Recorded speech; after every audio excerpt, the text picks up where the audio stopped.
देश की YouTube channel के स्पेशल एपिसोड में आपका स्वागत है। दोस्तों, जैसा कि आप सबको पता है, नरेंद्र मोदी और भारतीय जनता पार्टी यानी कि नरेंद्र मोदी अपनी सरकार के 8 वर्ष पूरे करने जा रहे हैं आगामी 30 मई को। 2019 में उन्होंने दूसरी बार शपथ ली थी। एक वक्त तक 2 सीटें लोकसभा में भारतीय जनता पार्टी की हुआ करती थी। 1984 के चुनाव में जब कांग्रेस की आंधी थी, राजीव गांधी चुनाव जीते थे क्योंकि इंदिरा गांधी की हत्या हुई थी और देश में कांग्रेस के लिए सहानुभूति की लहर चली थी।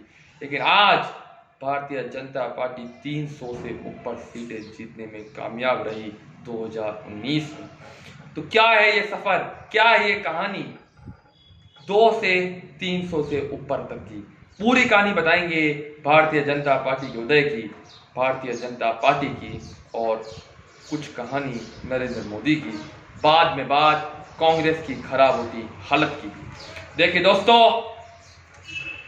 21 अक्टूबर 1951 एक ऐसा दिन जहां पर हिंदू राष्ट्रवाद के नाम पर एक पार्टी का गठन हुआ जो आरएसएस की दूसरी मोड वाली पार्टी थी। यानी कि आरएसएस ही एक तरीके से उस पार्टी का सर्वे सर्वा था।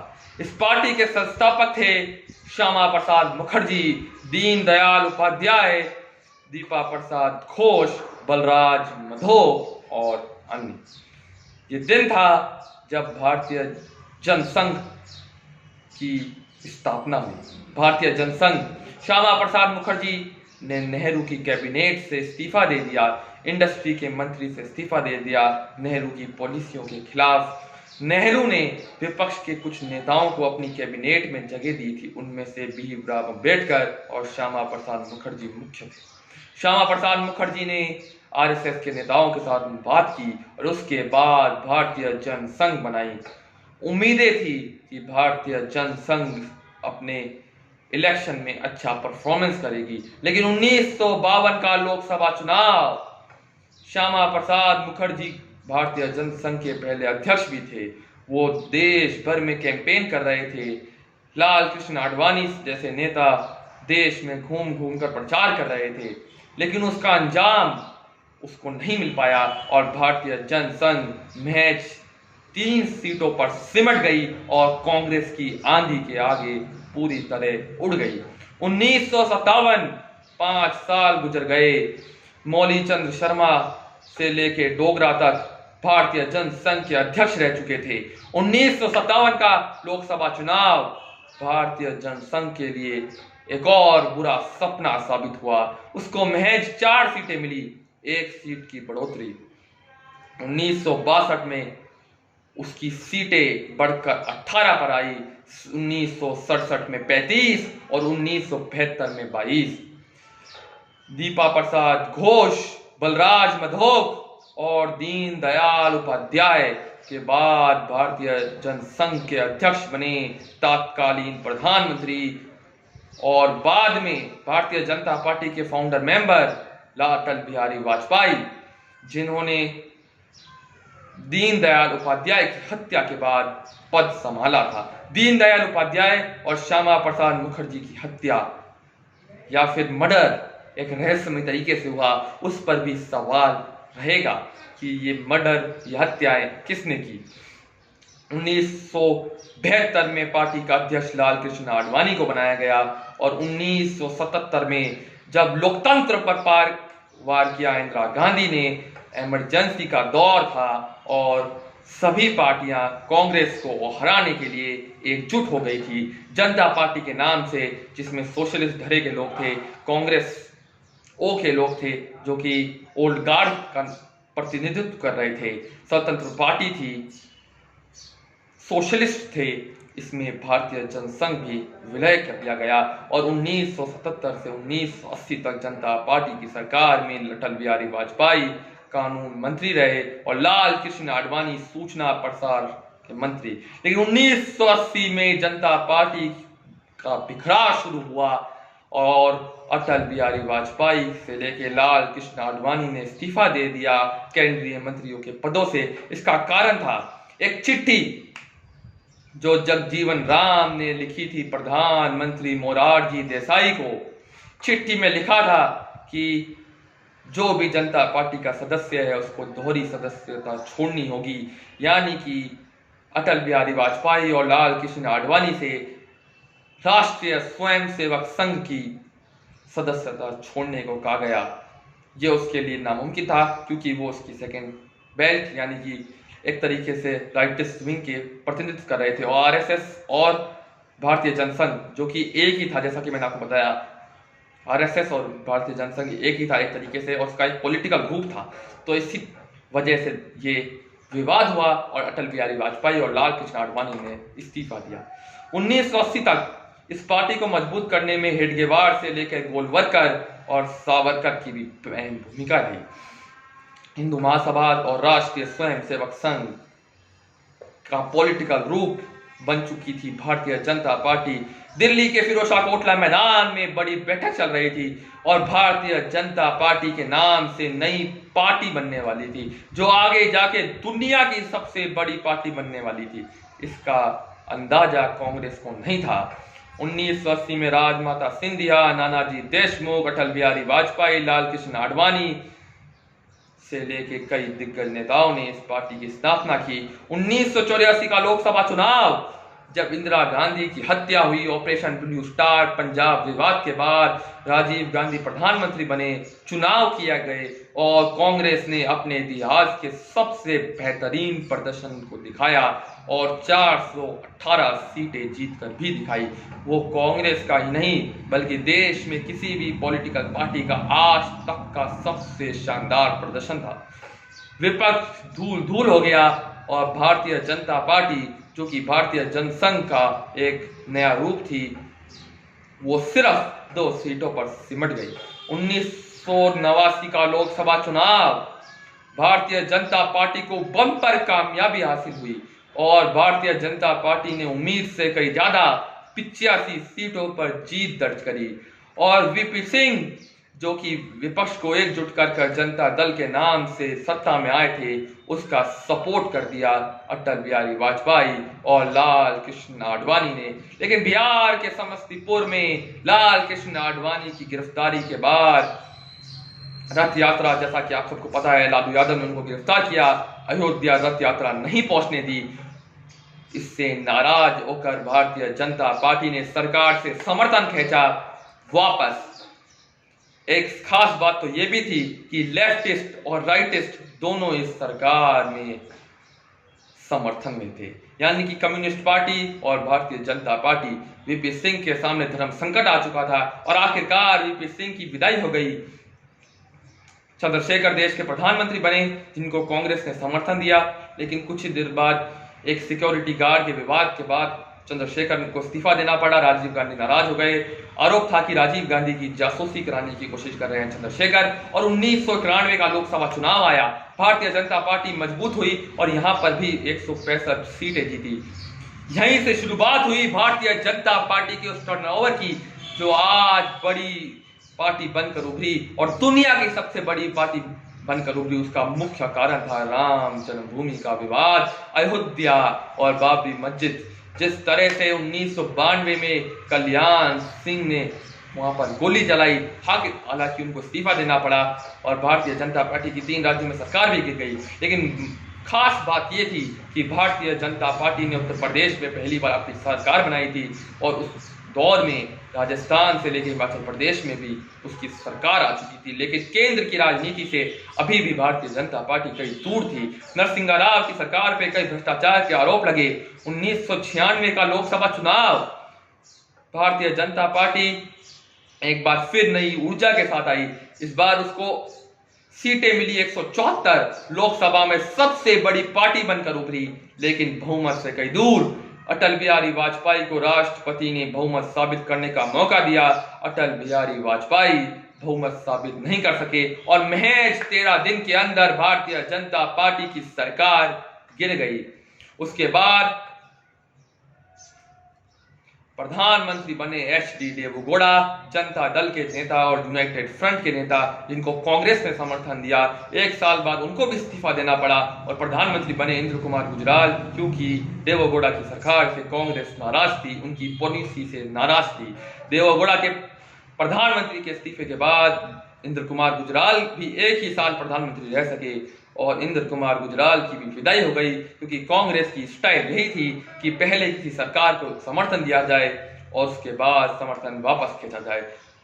1998 का लोकसभा चुनाव, भारतीय जनता पार्टी एक बार फिर नई ऊर्जा के साथ तैयार हुई और इस बार बात कुछ और ही थी, क्योंकि एनडीए नाम से उसका नया गठबंधन भी तैयार हो गया था, राष्ट्रीय लोकतांत्रिक गठबंधन, यानी कि नेशनल डेमोक्रेटिक अलायंस। इसमें 21 दल थे। 1998 में उसको 182 सीटें मिली और अपने इतिहास का सबसे बेहतरीन प्रदर्शन किया। सरकार बनी, बहुमत भी आई, अटल बिहारी वाजपेयी प्रधानमंत्री भी बने, लेकिन 1999 में अन्ना द्रमुक की नाराजगी से यहाँ पे सरकार गिर गई। फेमस चाय पार्टी हुई, जहां सोनिया गांधी ने जयललिता को कहा कि आप इस सरकार से समर्थन वापस खींच लीजिए। जयललिता इसके लिए तैयार हो गई, क्योंकि अटल बिहारी वाजपेयी से उनकी बैठ नहीं रही थी और हाल 1 साल के अंदर ही अटल बिहारी वाजपेयी की सरकार गिर गई और 1999 में फिर हुए लोकसभा चुनाव और एक बार फिर 182 सीटें जीतने में भारतीय जनता पार्टी कामयाब हुई, ना एक ज्यादा ना एक कम, और उसके गठबंधन को फिर मिली बहुमत। 1999 से 2004 कारगिल युद्ध से लेके इस दौर में उत्तराखंड, झारखंड से लेकर छत्तीसगढ़ जैसे राज्यों का निर्माण भी हुआ। दोस्तों, इसमें पाकिस्तान को भी बढ़िया सबक सिखाया गया कारगिल के अंदर और देश के संसद में कुछ हमले भी हुए। अटल बिहारी वाजपेयी की सरकार में कई अच्छे काम हुए और उनकी इकोनॉमिक पॉलिसियों का खासकर स्वागत किया गया। कृष्णमूर्ति और वेंकैया नायडू इस समय भारतीय जनता पार्टी के अध्यक्ष थे। 2002 में कृष्णमूर्ति और 2004 में वेंकैया नायडू। 2004 में अटल बिहारी वाजपेयी के नेतृत्व में ही भारतीय जनता पार्टी एक बार फिर चुनाव में उतरी। 2004 का लोकसभा चुनाव, यूपीए के नाम से सोनिया गांधी ने नया गठबंधन तैयार किया और इस सरकार को इसने सत्ता से बाहर कर दिया और कांग्रेस की मनमोहन सरकार सत्ता में आई, जो आने वाले 10 साल तक देश का नेतृत्व करने जा रही थी। इस दौर में राजनाथ सिंह, नितिन गडकरी और लाल कृष्ण आडवाणी भारतीय जनता पार्टी के अध्यक्ष रहे। 2004 से 2009 तक लाल कृष्ण आडवाणी विपक्ष के नेता रहे और 2009 से 2014 तक सुषमा स्वराज। 2014 का लोकसभा चुनाव, राजनीति में एक जादूगर की एंट्री होने जा रही थी। वो जादूगर का नाम था नरेंद्र मोदी और अमित शाह। भारतीय जनता पार्टी की संसदीय दल की बैठक हो रही थी और इसमें फैसला किया गया कि नरेंद्र मोदी बड़ौदा और वाराणसी से चुनाव लड़ेंगे और प्रधानमंत्री का चुनाव होंगे। 2014 का लोकसभा चुनाव 30 साल बाद किसी सरकार यानी कि किसी पार्टी को पूर्ण बहुमत मिलने जा रही थी। नरेंद्र मोदी ने बेहतरीन स्पीचें दी, राष्ट्रवाद से लेकर भ्रष्टाचार के खिलाफ बात की, विकास की बात की और 2014 में जनता ने उनको दिया सत्ता का मौका और 282 सीटों के साथ बीजेपी बनी देश की सबसे बड़ी पार्टी और उसके गठबंधन तो 300 से ऊपर निकल गया था। इस बीच नीतीश कुमार से लेके कई नेता भारतीय जनता पार्टी के अलायंस से बाहर हुए, लेकिन नीतीश कुमार 2 साल के अंदर ही वापस भारतीय जनता पार्टी में आ गए। पहले कार्यकाल में, जैसा कि आप सबको पता है, 2014 से 2019 में गुजरात के पूर्व मुख्यमंत्री और प्रधानमंत्री नरेंद्र मोदी ने जो काम किया उसका तो पूरे दुनिया में चर्चाएं होगी। सबसे ऐतिहासिक काम 2014 से 2019 में कश्मीर से लेके राम जन्मभूमि विवाद तक और जीएसटी से लेके नोटबंदी तक, एनजीओ से लेके रक्षा के मामलों में कई काम हुए और कश्मीर के मुद्दे पर भी एक रणनीति तैयार हो रही थी। हालांकि अनुच्छेद 370 का वो हटाने का फैसला 2019 के लोकसभा चुनाव के बाद ही हुआ। राम मंदिर बने का ये भी इसी सरकार के इसी टाइम पीरियड में तय हो गया था। 2019 का लोकसभा चुनाव भारतीय जनता पार्टी एक बार फिर बम्पर जीत के साथ आई। कांग्रेस को पिछली बार से ज्यादा सीटें मिली और 44 से बढ़कर उसकी सीटें 52 हुई, लेकिन बीजेपी 282 से 303 तक पहुंच गई। नरेंद्र मोदी ने सत्ता में आते ही CAA से लेकर अनुच्छेद 370 को उखाड़ फेंकने का निर्णय लिया और कश्मीर और कश्मीरी पंडितों की सुरक्षा को भी पुख्ता किया। इसके बाद कोरोना का दौर आया, कई समस्याएं आई, लेकिन नरेंद्र मोदी, जिनके बारे में अब मैं बताना चाहूंगा आपको, उनकी सरकार के बारे में, आप देखिए दोस्तों, एक भी भ्रष्टाचार का आरोप सिद्ध अभी तक नरेंद्र मोदी की सरकार के लिए कुछ भी भ्रष्टाचार का आरोप नहीं लगा है। 2014 से 2022 तक जो मनमोहन सिंह जी ने किया था सरकार में, 2009 से 2014 तक सबने देखा।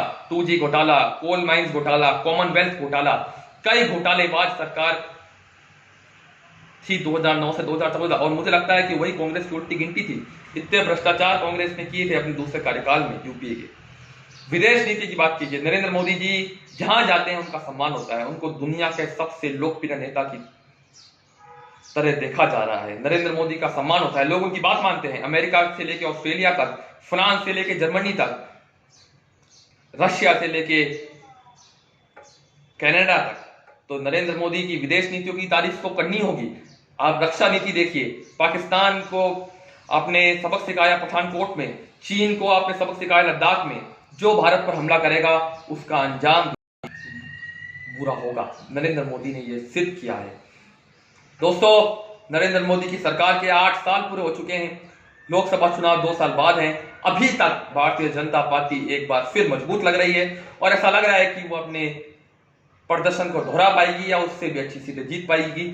जो काम नरेंद्र मोदी ने किया है उसके लिए उनकी तारीफ होगी। निश्चित रूप से नरेंद्र मोदी ने एक चमत्कारी प्रदर्शन किया है। भारत की इकोनॉमी जो कि 11वें स्थान पे थी यूपीए के समय, आज 5वें स्थान पर आ गई है। और विकास जब मैं बात करता हूं तो देखिए, 2014 तक भारत में थे महज 74 अंतर्राष्ट्रीय एयरपोर्ट। 2014 के बाद 2022 तक 75 अंतर्राष्ट्रीय एयरपोर्ट बने हैं, यानी कि आज देश में 140 एयरपोर्ट हैं। ये नरेंद्र मोदी की सरकार की कामयाबी है। ब्रिजेस का, विकास की योजनाओं का, गरीब कल्याण की योजनाओं का, किसानों से रिलेटेड योजनाओं का जो काम हो रहा है, श्यामा प्रसाद मुखर्जी से लेकर बलराज मधोक, दीनदयाल उपाध्याय ने जो सपना देखा था वो भी आज पूरा हो रहा है। हिंदू राष्ट्रवाद की बात हो रही है, राष्ट्रवाद की बात हो रही है। उसके बाद बात करते हैं कांग्रेस की। कांग्रेस जो देश की विपक्षी पार्टी है, जिसकी हालत इस वक्त खस्ता हो चुकी है। सुनील जाखड़ और हार्दिक पटेल ने हाल ही में कांग्रेस छोड़ने का निर्णय लिया है। पिछले कुछ सालों में ये खबरें नई नहीं है। जितिन प्रसाद, ज्योतिरादित्य सिंधिया, सुष्मिता देव, RPN सिंह से लेकर दिग्गज कांग्रेसी नेता कांग्रेस को ठेंगा दिखा भाजपा में जा चुके हैं। पंजाब में उसकी सरकार जा चुकी है। सिर्फ 2 राज्यों में अपने दम पर सरकार है कांग्रेस की, छत्तीसगढ़ और राजस्थान। महाराष्ट्र, झारखंड में उसकी सरकार गठबंधन से है और तमिलनाडु में गठबंधन का सिर्फ नाम है, क्योंकि द्रमुक यानी कि DMK के पास अकेले इतनी बहुमत है कि वो कांग्रेस के बिना भी सरकार चला सकी। क्या हुआ ऐसा कि कांग्रेस की ऐसी हालत हो गई? भ्रष्टाचार, वंशवाद, एक धर्म विशेष का तुष्टीकरण जब आप करेंगे तो यह हाल तो होगा।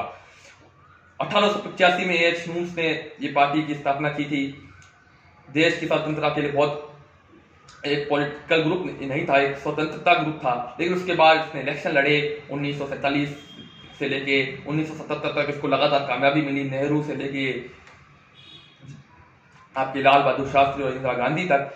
राजीव गांधी जी जब प्रधानमंत्री बने तो मेरे को लगता है कि वो गलत फैसला था, क्योंकि एक पायलट को प्रधानमंत्री आप नहीं बना सकते जिनको कोई पॉलिटिकल नॉलेज नहीं है। और आपने डॉक्टर मनमोहन सिंह जी को प्रधानमंत्री बना दिया, तो एक ही प्रधानमंत्री गैर गांधी परिवार का कांग्रेस का रहा है, मैं मानता हूं, वो है नरसिंह राव। डॉक्टर मनमोहन सिंह वो सोनिया गांधी के अंदर काम कर रहे थे, तो कांग्रेस 2 साल तक वो अध्यक्ष नहीं चुन सके। 2019 के बाद 2 साल रहे ना उसके पास विपक्ष का अब कोई बचा है, आइडेंटिटी उसकी नहीं है 2014 से 2022। और क्षेत्रीय दल उसके ऊपर जा रहे हैं। TMC, YSR कांग्रेस 22-23 सीटें की है, थर्ड फ्रंट की चर्चा है देश में। तो कांग्रेस के लिए समय बहुत मुश्किल था। उदयपुर में उसका चिंतन शिविर हुआ, लेकिन जब आप 2 साल में अपना अध्यक्ष नहीं चुनेंगे और एक परिवार की भ्रष्टाचार और वंशवाद की राजनीति करते रहेंगे, तुष्टीकरण करते रहेंगे, तो आप ये और पता है कि वो से ज्यादा सीटें नहीं जीत पाएगी 2024 से।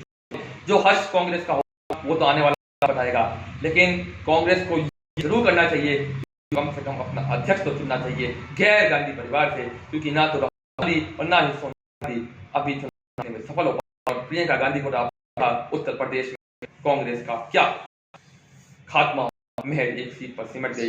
उसके प्रदेश अध्यक्ष अजय कुमार चुनाव हार गए। भारतीय जनता पार्टी जिसने अपने मुकाम से ये की नरेंद्र मोदी एक जमीन से जीता, और दूसरी ओर कांग्रेस जिसने परिवारवाद के कारण अपनी पॉलिटिकल नींदें उड़ा रखी है और राजनीति के इतिहास में सिर्फ एक इतिहास बनकर ना रह जाए कांग्रेस, ये भी उसको सोचना होगा।